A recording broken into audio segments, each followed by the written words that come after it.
Innalillah nahmaduhu wa nasta'inuhu wa nastaghfiruh wa na'udzu billahi min syururi anfusina wa min sayyiati a'malina may yahdihillahu fala mudhillalah wa may yudlil fala hadiyalah. Asyhadu an la ilaha illallah wa asyhadu anna Muhammadan abduhu wa rasuluh. Allahumma shalli ala Muhammad wa ala ali Muhammad. Hadirin jamaah salat duhur ya, Masjid Asy'ari yang dirahmati Allah. Pada kesempatan pada duhur ini ya, saya diberikan amanah untuk menyampaikan berkaitan dengan model kepemimpinan Rasulullah, yang mana di sini diambil dari Quran surat At-Taubah ayat 128 sampai 129 gitu ya. Ayat ini populer ya, dua ayat ini populer, bahkan pada saat ketika sebab nuzulnya, pada saat ketika menyusun ya, Al-Quran, yang mana Al-Quran awalnya itu ya, ada dalam pelepah kurma, kemudian dari daun-daunan, dan juga ditulis dalam bentuk kulit dan sebagainya. Maka ketika mau menyelesaikan gitu ya, mushaf sebagaimana yang kita baca saat ini gitu ya, pada waktu itu gitu ya, ada dua ayat gitu ya, dua ayat yang muncul, yaitu dari Ubay bin Ka'ab. Kata Ubay bahwa kami gitu ya pernah mendengar Rasulullah gitu ya, di ujung hayatnya, yaitu dua ayat, yaitu ayat 128 dan 129 At-Taubah. Nah inilah yang menjadi satu keistimewaan dua ayat ini gitu ya. Di samping berbicara tentang model kepemimpinan Rasulullah, juga di sini gitu ya, dua ayat ini gitu ya menjadi dua ayat yang sangat luar biasa gitu ya untuk melengkapi yang berkaitan. Ketika ayat ini, yaitu di rumah Huzaimah ditanya, betul ini adalah Rasulullah gitu ya, menjelaskan dua ayat ini. Bingung apakah ayat ini gitu kan turun di Mekah atau di Madinah. Nah ternyata di sini sangat luar biasa gitu kan, para sahabat berkumpul berdiskusi, akhirnya menempatkan dua ayat ini 128 129 itu di dalam Quran surat At-Taubah. Yang kita pahami di dalam Quran surat At-Taubah di sini berbicara tentang hal-hal yang sifatnya berat, sesuatu yang Allah menjelaskan ada berbagai macam kesulitan, berbagai macam kaitan dengan peperangan dan sebagainya. Nah ternyata di sini di ujung ayat 128 129 luar biasa gitu ya. Di sini Allah menegaskan, ingin menjelaskan bagaimana sosok daripada Muhammad. A'udzubillahi minasyaitonirrajim. Laqad ja'akum, sungguh telah datang kepadamu. Ungkapan atau firman Allah ini seolah-olah dialog kepada kita, yang mana dalam dialognya itu ja'akum, telah datang kepadamu sesuatu gitu ya, seseorang yang seolah-olah ini dekat. Beda dengan telah kami datangkan kepadamu. Berbeda pada ketika ungkapannya telah kami datangkan kepadamu, berarti sesuatu atau orang ini yang tadinya jauh didekatkan. Tetapi di sini gitu ya, Allah di dalam firman-Nya laqad ja'akum ya, sungguh telah datang kepadamu, yaitu sebelum Allah menjelaskan yang telah datang kepadamu itu siapa, di sini adalah orang yang terdekat yang ada di dalam lingkunganmu, yang akan menjadi, yang akan aku utus untuk menjadi rasul, kata Allah. Kemudian dijelaskan min anfusikum, yaitu seorang rasul ya, ja'akum rasulun, telah datang kepadamu seorang rasul min anfusikum, dari kalanganmu sendiri. Nah maka kita pahami di sini ini ya, bahwa ayat ini menjelaskan yang namanya nabi itu bukan dari kalangan jin dan juga dari kalangan malaikat. Kenapa? Jin Allah ciptakan dari nyala api yang menyala-nyala. Kemudian malaikat Allah ciptakan dari nur, cahaya.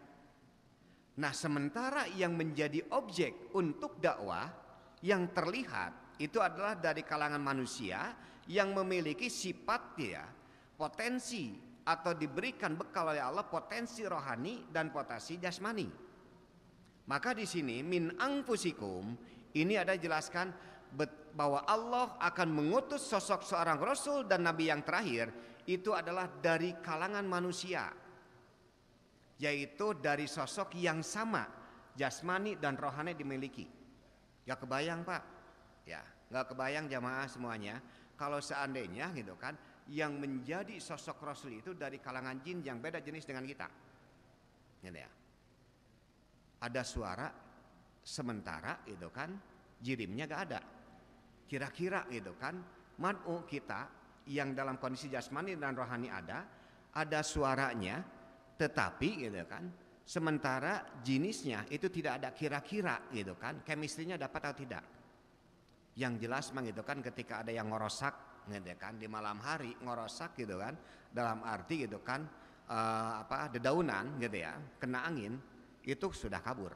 Gak kebayang kalau seandainya gitu kan Allah turunkan Rasul itu dari kalangan jin. Tidak terlihat, suaranya ada, tidak terlihat. Nah maka di sini gitu kan Allah ingin memberikan kepada kita gitu kan bahwa keterkaitan yang Rasul dan Nabi itu dari kalangan manusia agar chemistry-nya dapat, jasmaninya ada, rohaninya ada, maka gitu kan ketika wujudnya sama, bentuknya sama, maka ada chemistry yang sama yang akan didapatkan, kebutuhan biologisnya sama, kebutuhan rohaninya juga sama. Nah maka di sini gitu kan Allah jelaskan min anfusikum dari kalanganmu sendiri. Nah selain itu dari kalanganmu sendiri gitu ya, maka di sini kita diajak Nabi Muhammad itu sebagai sosok Nabi dan Rasul yang terakhir itu siapa? Nah ternyata dijelaskan bahwa Nabi Muhammad sekalipun lahir di kalangan masyarakat jahiliyah, tetapi Nabi Muhammad lahir berdasarkan kepada perkawinan, yaitu ayahnya Abdullah dengan ibunya Siti Aminah, bukan berdasarkan kepada di luar nikah. Satu, kemuliaan Nabi Muhammad itu sudah dikenal oleh bangsa Arab. Yang keduanya, gini ya, bahwa Muhammad sosok sebagai Nabi dan Rasul yang terakhir itu adalah bukan dari kalangan sembarangan, tetapi dari kalangan terhormat, kalangan ningrat, bangsawan orang-orang Quraisy bangsa Arab waktu itu, yaitu dari kalangan Bani Manaf. Yang kesininya Abdul Muthalib, yang mana kakek Rasulullah Abdul Muthalib itu adalah salah seorang yang diberikan keistimewaan oleh bangsa Arab, yaitu untuk menjaga air Zam-Zam. Maka yang mengurus air Zam-Zam itu adalah kakek Rasulullah, keturunan Rasulullah, atau keturunan garisnya kakeknya, kakek buyutnya ke atas, itu adalah yang menghasilkan sosok yang istimewa Muhammad Rasulullah. Nabi Muhammad adalah dari kalangan bangsawan. Yang ketiganya, Nabi Muhammad satu ketika pada saat ketika sebelum diangkat menjadi atau Muhammad diangkat menjadi Nabi dan Rasul, ternyata Nabi Muhammad menjadi sosok seorang pemimpin, jiwa kepemimpinannya sudah muncul. Ketika orang-orang kabilah Arab untuk menempatkan Hajar Aswad di mana tempatnya, maka pada waktu orang berebutan, kabilah Bani Manaf berebutan, kabilah Adi berebutan, kabilah yang lainnya berebutan, suku-suku yang lainnya berebutan. Pada waktu itu kita lihat siapa yang pertama kali datang dari pintu itu. Ternyata yang datang adalah Muhammad. Semua orang kabilah bangsa Arab gembira Muhammad dapat menyelesaikan persoalan. Dipanggillah Muhammad, waktu itu belum jadi Nabi dan Rasul. Ketika dipanggil, wahai Muhammad, kami kesulitan nih, berebutan untuk menempatkan Hajar Aswad. Bagaimana solusinya? Engkau adalah orang yang terpercaya. Maka Nabi Muhammad atau Muhammad waktu itu menebarkan sorbannya, kemudian batu itu diangkat oleh Muhammad ya, dan Muhammad meminta seluruh kabilah untuk memegang sorbannya, kemudian mengangkat bersama-sama, dan setelah itu maka Muhammad menempatkan Hajar Aswad. Win-win solution yang dilakukan oleh Muhammad tanpa mengistimewakan satu suku pun, tanpa mengistimewakan kabilah yang berkaitan dengan keluarganya. Ini adalah Muhammad, sehingga Muhammad waktu itu sudah diberi gelar Al-Amin, terpercaya. Inilah gitu kan. Laqad ja'akum rasulun min anfusikum, bahwa Muhammad itu adalah sosok sebagai nabi dan rasul, ketika melakukan dakwahnya, maka orang-orang Quraisy ketika melakukan dakwahnya tahu persis Muhammad adalah dari kalangan terpercaya, dari kalangan terhormat.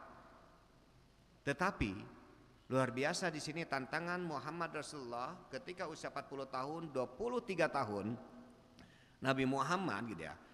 Ketika usia 6 sampai 40 tahun Nabi Muhammad menjadi pengusaha sukses. 20-25 tahun pengusaha sukses, konglomerat. 25 menikah dengan Siti Khadijah, bersinergi ya, dua konglomerat di Mekah menjadi kekayaan yang tidak tertandingi. Tetapi pada saat ketika Muhammad Rasulullah itu diangkat menjadi nabi, maka semua aktivitas gitu ya, yang berkaitan dengan bisnisnya, maka Muhammad itu melepaskan, dan Nabi Muhammad konsentrasi untuk melakukan dakwah Islam, yaitu pencerahan kepada umat manusia yang ada di dunia ini. Jadi Nabi Muhammad pada saat ketika menjadi Nabi Muhammad itu, ketika sebelum menjadi nabi seorang yang kaya, tetapi ketika sudah menjadi nabi, ternyata Muhammad itu menjadi sosok yang semuanya, hartanya, segalanya itu diberikan untuk kepentingan umat Islam. Jamaah rahimakumullah, apa saja model kepemimpinan yang dapat kita ambil, moral yang dapat kita ambil dari model kepemimpinan Rasulullah? Yang pertama, dari kalimat azizun alaihi ma'anittum, berat rasa olehnya penderitaanmu. Nabi Muhammad pada saat ketika melihat umatnya, Bilal ketika masuk Islam, Bilal itu sampai ya disiksa habis-habisan. Kemudian pengikut-pengikut yang lainnya dalam keadaan miskin, dalam keadaan mereka kelaparan karena diboikot oleh orang-orang kafir Quraisy. Maka Nabi Muhammad berusaha bagaimana caranya untuk mengubah dari sisi fisik, yaitu yang berkaitan dengan kebutuhan jasmani umatnya itu mampu sejahtera. Maka Nabi Muhammad pada waktu itu mengetuk hati sanubari Abu Bakar, kemudian Umar, dan juga Abdurrahman bin Auf, konglomerat semuanya. Maka mereka tidak segan-segan untuk mengeluarkan infak, sedekah, dan zakat. Maka disinilah gitu ya, infak, sedekah, dan zakat. Zakat kalau dikelola dengan benar gitu ya, maka zakat mampu mengentaskan kemiskinan Indonesia. Kalau seandainya disalurkannya kepada orang yang berhak untuk menerimanya, insya Allah gitu kan, Indonesia akan menjadi negara yang baldatun warobun gopur. Gemah ripah loh jinawa itu betul terjadi. Nah, Rasulullah Muhammad itu mampu menjadi sosok seorang yang memiliki sifat sense of crisis, yaitu tidak merasa bahagia pada saat ketika ada umatnya dalam kondisi yang membutuhkan, maka tidak segan-segan ketika, ya Rasulullah, aku senang bajumu. Ya Rasulullah, aku tidak memiliki makanan. Wahai Aisyah istriku, berikan. Ada apa makan di rumah? Ada sebuah roti, ya Rasulullah. Dan ini satu-satunya, berikan. Diberikan, ya Rasulullah. Inilah orang yang sudah memiliki tauhid yang kuat. Rizki itu datangnya dari Allah. Maka krisis yang berkaitan dengan kepekaan, kesulitan akan menimbulkan empati. Empati di sini adalah ungkapan merasa diri kita ini gitu ya, bahwa orang yang mengalami kesulitan kita mampu merasakannya. Ketika sudah timbul di dalam hati itu timbul perasaan empati, maka akan muncul sikap simpatik. Ketika sikap simpatik ini muncul, maka diri kita itu tidak segan-segan untuk mengeluarkan gitu ya, harta kita, kemudian tenaga kita, yaitu dalam rangka untuk mengurangi penderitaan orang lain. Yang pertama adalah azizun alaihi ma anittum. Kemudian yang kedua, ya, sifat yang kedua yang dimiliki kepemimpinan Rasulullah sukses itu adalah harisun alaikum, yaitu sangat menginginkan keimanan dan keselamatan bagimu. Ya. Jadi Rasulullah dia sangat menginginkan umatnya memperoleh aspek yang berkaitan dengan psikis, rohani. Rohaninya diisi dengan kegiatan-kegiatan keagamaan yang mampu mengubah ya, perilaku jahiliyah menjadi perilaku yang hijriah. perilaku yang tadinya jauh dari ajaran-ajaran agama, maka Rasulullah melakukan kegiatan setiap ada wahyu datang, maka Rasul mengumpulkan para sahabat. Rasulullah menyampaikan taklim. Rasulullah melakukan samping taklim, majlis taklim, kemudian kajian-kajian. Maka di sini gitu ya, Rasulullah merasa tidak regreg pada saat ketika umatnya melakukan perbuatan-perbuatan dosa. Merasa tidak senang, tidak akan bahagia kalau masih ada di antara umatnya yang mencuri. Sampai kata Rasulullah saking tegasnya, kalau seandainya Fatimah putriku mencuri, maka hukuman potong tangan akan aku berlakukan. Disinilah Rasulullah menerapkan ketika menjadi seorang pemimpin, hukum tidak memandang bulu, hukum tidak memandang jabatan, tapi hukum berlaku untuk semuanya sama. Ini yang dilakukan Rasulullah. Di sini pun sama. Unisba gitu kan, dengan jargon Islamnya, maka di sini pimpinan Unisba namanya rektorat tidak merasa nyaman, bahagia kalau seandainya di masa pandemi ini Masjid Al-Azhar tutup. Masjid Al-Azhar lockdown. Ada kesempatan dibuka, buka. Gitu ya. Maka di sini gitu ya, Pak Rektor ya, ketika dalam kondisinya sangat rawan, maka menutup sementara. Pada saat ketika sekarang gitu ya, di bulan Ramadan sekarang ini ada keterbukaan, maka muncullah perlu di sini gitu ya. Terlalu lama kita di lockdown. Terlalu lama kita ini gitu kan jauh dari masjid, terlalu lama kita ini tidak mendengarkan siraman-siraman rohani. Maka perlu di sini sharing. Oleh karena itu, sharing kemudian berkaitan dengan kajian-kajian keagamaan untuk mengisi kekerontangan, kerinduan kita gitu kan untuk diisi dengan aspek-aspek rohani. Maka di sini harisun alaikum Unisba dengan program pendidikannya, maka setiap gitu ya mahasiswa baru itu akan dilakukan dengan pembinaan pesantren semester 2. Kemudian menjelang mereka selesai menjadi sarjana, maka ada pembinaan pesantren calon sarjana bimbingan karir. Selain itu, setiap semester ada PAI, Pendidikan Agama Islam, untuk mengisi aspek rohaniahnya, aspek psikisnya, aspek rohaninya, agar mahasiswa Unisba menjadi sosok yang mumpuni dalam imtak dan juga iptek. Kemudian yang terakhir di sini adalah sifat model Rasulullah adalah bil mu'minina raufur rahim. Amat belas kasihan, lagi penyayang terhadap orang-orang mukmin, sangat menaruh kasih sayang kepada sesama muslim. Maka Rasulullah senantiasa gitu kan menebarkan kasih sayang kepada sesama muslim. Bahkan bukan hanya sesama muslim, Rasulullah pun melakukan kasih sayang kepada kalangan-kalangan non muslim. Ada ukhuwah basyariah yang dilakukan Rasulullah di samping ukhuwah Islamiyah. Rasulullah tidak segan-segan pada saat ketika tetangganya orang Yahudi, kemudian Rasulullah, wahai Aisyah, perbanyaklah gulainya, diperbanyaklah airnya. Wahai suamiku, untuk apa? Kita akan berikan. Ternyata Rasulullah memberikan perhatian lebih kepada orang Yahudi yang dalam keadaan membutuhkan. Rasulullah membagikan gulai itu kepada orang Yahudi, sekalipun orang Yahudi.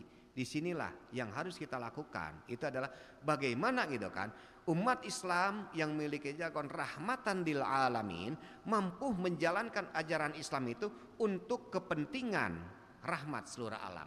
Maka di sini gitu ya, di dalam masalah akidah dan ibadah umat Islam tegas tidak ada toleransi, tetapi pada saat ketika menyangkut dengan aspek ya kehidupan bermasyarakat, sosial kemasyarakatan, maka hablum minannasnya umat Islam diperintahkan untuk senantiasa memberikan kasih sayang bukan hanya kepada sama muslim ya, tetapi kepada sama manusia pun termasuk makhluk yang lainnya.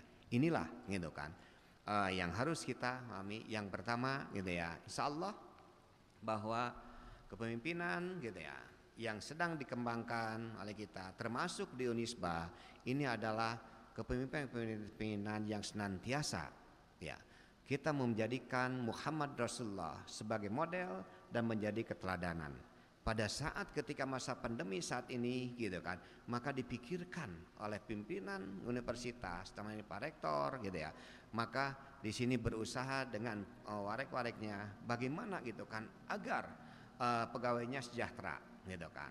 Maka gitu kan kemarin gitu ya, itu ada gitu kan, di luar dugaan gitu kan, ternyata ada sesuatu yang ini adalah merupakan kepekaan terhadap kepegawainya.